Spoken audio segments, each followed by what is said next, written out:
عید کی نماز چونکہ سال میں 2 مرتبہ آتی ہے، اس لیے اکثر لوگ عید کی نماز کا طریقہ بھول جاتے ہیں۔ عید کی نماز کا طریقہ انتہائی آسان ہے۔ 2 رکعت عید کی نماز پڑھنی ہوتی ہے اور 2 رکعت کے بعد امام خطبہ پڑھتا ہے، آپ نے اس خطبے میں بھی شریک ہونا ہے۔ نماز کا طریقہ انتہائی آسان ہے۔ جب آپ عیدگاہ میں جائیں یا مسجد میں جائیں جہاں آپ عید کی نماز ادا کر رہے ہوں امام کے پیچھے، تو آپ یوں نیت کر لیں کہ میں عید کی 2 رکعت واجب نماز امام کے پیچھے ادا کر رہا ہوں۔ یہ نیت آپ دل میں بھی کر سکتے ہیں، زبان سے بھی کر سکتے ہیں۔ اس کے بعد جب امام اللہ اکبر کہیں تو آپ نے بھی اللہ اکبر کہہ کر دونوں ہاتھوں کو باندھنا ہے، اور اس کے بعد سبحانک اللہم و بحمدک و تبارک اسمک و تعالی جدک و لا الہ غیرک تک آپ نے پڑھنا ہے۔ اس کے بعد امام دوبارہ اللہ اکبر کہے گا تو آپ بھی دونوں ہاتھوں کو اٹھا کر اللہ اکبر کہے اور پھر دونوں ہاتھوں کو چھوڑ دے، لٹکائے۔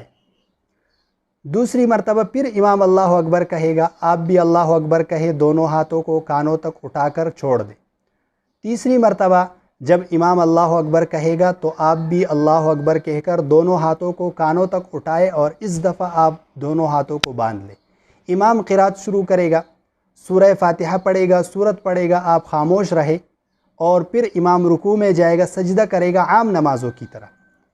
جب وہ دوسری رکعت کے لیے اٹھے گا تو دوسری رکعت میں قرات اور سورہ فاتحہ اور قرات کے بعد سورہ فاتحہ پڑھے گا، سورت پڑھے گا، اس کے بعد وہ پھر اللہ اکبر کہے گا، دونوں ہاتھوں کو آپ کانوں تک اٹھا کر چھوڑ دیں۔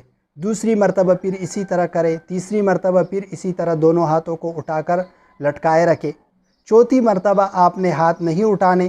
چوتھی مرتبہ جب وہ تکبیر کہے گا تو آپ نے بھی اللہ اکبر کہہ کر رکوع میں چلا جانا ہے، اور اس طریقے سے آپ نے یہ ساری نماز مکمل کرنی ہے۔ اس میں صرف جو اضافی چیز ہے وہ زائد تکبیریں ہیں، یعنی تکبیرات کس وقت کہنے ہیں اور کون سی تکبیر کے بعد ہاتھ باندھنے ہیں اور کون سی تکبیر کے بعد ہاتھوں کو چھوڑنا ہے۔ تو اکثر لوگ اس میں غلطی کھا جاتے ہیں۔ پہلی رکعت میں تکبیر تحریمہ کے ساتھ 4 تکبیریں ہوتی ہیں، 1 تکبیر تحریمہ اور 3 زائد تکبیریں۔ تو پہلی تکبیر یعنی تکبیر تحریمہ کے بعد آپ نے ہاتھوں کو باندھنا ہے، اور چوتھی تکبیر جو آخری تکبیر ہے اس میں آپ نے ہاتھوں کو باندھنا ہے۔ دوسری رکعت میں سورہ فاتحہ اور سورت کے بعد 4 تکبیریں ہوتی ہیں، 3 زائد تکبیریں، تو ان تینوں تکبیروں میں آپ نے ہاتھوں کو اٹھا کر پھر چھوڑنا ہے، ہاتھوں کو باندھنا نہیں۔ اور چوتھی تکبیر میں آپ نے ہاتھ نہیں اٹھانا، سیدھا رکوع میں چلا جانا ہے۔ باقی نماز عام نمازوں کی طرح ہے، اس میں کوئی نئی بات نہیں ہے۔